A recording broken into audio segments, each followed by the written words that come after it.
Street-level heroes are often overlooked, but some of them can bring even the biggest threats to their knees. Moon Knight, for example. Moon Knight is a reliable and diligent hero when it comes to protecting the innocent people traveling the streets at night. While Moon Knight more often than not explores the traumatized complexity of Mark Spector's dissociative identity disorder, making him one of Marvel's grittier street-level heroes, the origin of his powers as the first and high priest of the Egyptian moon god Khonshu make him actually an incredibly powerful supernatural hero as well. While we typically see him facing off against thugs or mercenaries from his past, we also see him face off against vampires, hell lords, Avengers level threats, and even single-handedly bringing some of the most powerful Avengers to their knees. Despite that, some of his best comic book moments are truly on the streets and come in Jeff Lemire and Greg Smallwood's run on the character, so definitely check that out if you have the opportunity. But speaking of Moon Knight, more recently Mark Spector actually found himself in the grave, and his mantle was taken up by Maximilian Coleridge, formerly known as Shroud. Max lost both of his parents right in front of him at the age of 10 years old, leading him to dedicate his life to combating crime. But unlike most heroes, Max actually went to law school, while also training as an Olympic level athlete and studying science. It was after graduating that he got really weird. Max joined the mysterious cult of Kali, where he became a master in a whole bunch of Asian martial arts and infiltration, but he also worshipped their dark goddess, Kali. When he had completed his training, Max was surprise branded with the Kiss of Kali, using a red-hot iron on his eyes, completely blinding him. But after the pain subsided, Max found that he had been granted a psychic perception that allowed him to see his environment within a radius of about 100 feet of him, even through solid walls. He would go into battle with his sanity, but got even more powerful as he gained Dark Force powers. As Moon Knight, though, he's somehow even edgier than Mark Spector was, and he looks so cool. Now, despite Hawkeye, Clint Barton, being one of the Avengers and an agent of S.H.I.E.L.D., he has a strong reputation in the source material as a street-level hero at times, with adventures that have made for some of Marvel's more personal stories, especially with writers like Matt Fraction, who made the character's probably greatest run. It tells an intimate story of how Clint Barton lives his life when he isn't really in the glamour of Avengers-level status. He's a guy with a bow and arrow, an extremely dangerous guy, but you put him next to an Asgardian god or a Hulk, and yeah, he doesn't look that impressive. There's a reason he is on the Avengers, and it's because Clint Barton is extremely capable. Watch him take out a room of guys by himself, and you'll see what I mean. Dick Grayson was not only the very first member of the Bat family, but for a lot of people, including me, he is the favorite. Born to a family of acrobats, orphaned, and then taken in by Bruce Wayne, Dick became the very first Robin, appearing in Detective Comics number 38 in 1940. He was the leader of the Teen Titans, and when his Robin career came to an end, he became Nightwing. He has gone on to take the Batman mantle a bunch of times, but honestly, it was in 1995 and 1996 when he received his own stories that he really became his own. He was given his own city, the decaying harbor town known as Bloodhaven,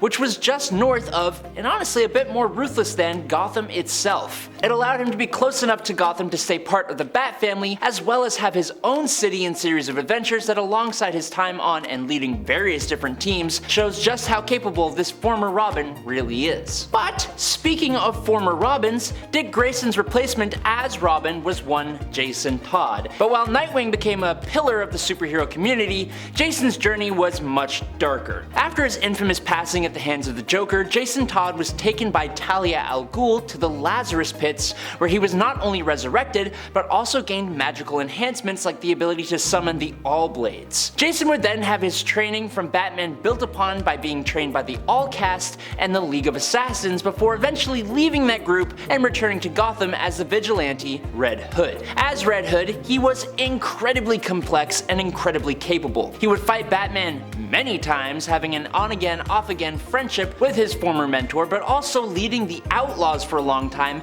and even leading the League of Assassins for a little while. He's considered one of the greatest Bat family members and one of the greatest hand-to-hand fighters out there. Even Damian Wayne, who doesn't even like Jason that much, admitted that he was one of the greatest fighters to have ever lived. After the passing of her mother, a warrior named Azumi Ozawa, Marvel's Coleen Wing moved to Japan and was trained as a samurai by her grandfather, Kenji Ozawa. Coleen took quickly to her samurai training, which eventually elevated her to become a world-class fighter, being incredibly efficient with her swords, but also in time as a master detective. After she had completed her training, Coleen moved back to New York City, where she used her abilities to work with her father, Professor Lee Wing, and as a private investigator, which led her to working with other local street-level heroes and even teams like the X-Men and the Defenders. Over the years, she has co-owned Nightwing restorations and Daughters of the Dragon with Misty Knight, and plays important roles with all different versions of Heroes for Hire as one of the most dangerous people on the planet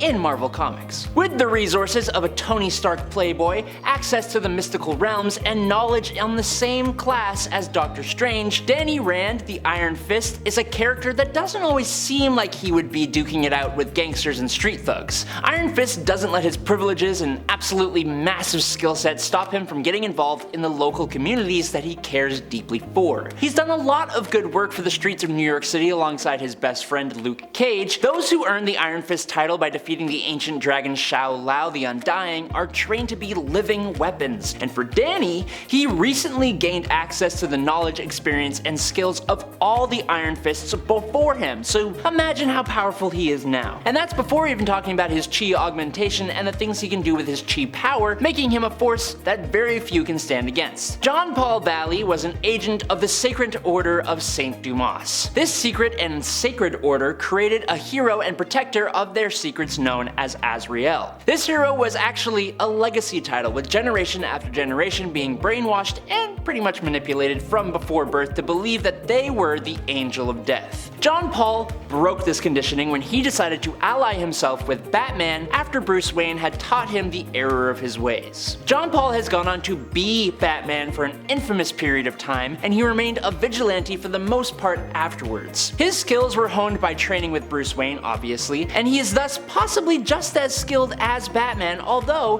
his lack of experience and finesse make him the weaker of the two. But due to his extreme physical capabilities as a result of genetic engineering, he has greater strength, reflexes, and speed than a normal peak level human being, which in junction with his trained skills has allowed him to defeat the likes of Batman, Bane, Nightwing, and even be offered leadership in the League of Assassins by Ra's al Ghul. Second to last today, the original hero known as Thunderstrike was a guy named Eric Masterson. He eventually merged with Thor in the late 80s before fully taking up the mantle of Thor in the early 90s, and then eventually getting his own hammer and becoming Thunderstrike. Eric had a son, Kevin Masterson, but unfortunately due to his dad being increasingly involved with Thor, Eric began to lack in the father department, and so Kevin went to live with his mom and stepdad. Now eventually, Eric passed away after being possessed by the Blood Axe. His Thunderstrike mace was then taken by the Avengers and eventually given to Eric by Captain America himself. Given the Asgardian nature of his superhero origins, Thunderstrike isn't strictly a street level hero, but he feels very street level and is often listed as a street level hero. But Kevin has also been part of the Asgardians of the Galaxy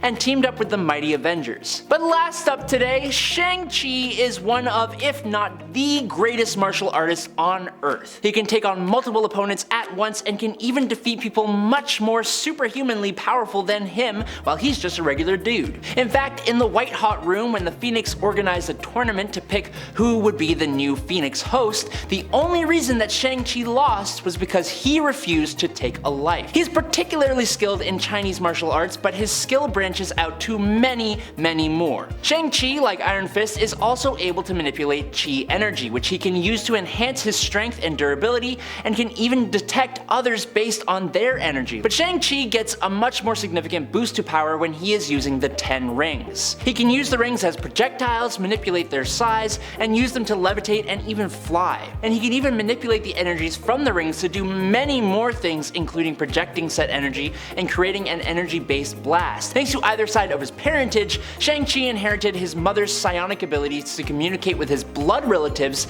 even the deceased ones. But there you have it. Thank you guys so much for watching today on Top 10 Nerd. I've been your host Adam, and we love making these videos for you guys, so be sure to show us some love down below. As always, I will catch you on the flippy flop, so stay safe and peace out, my nerds.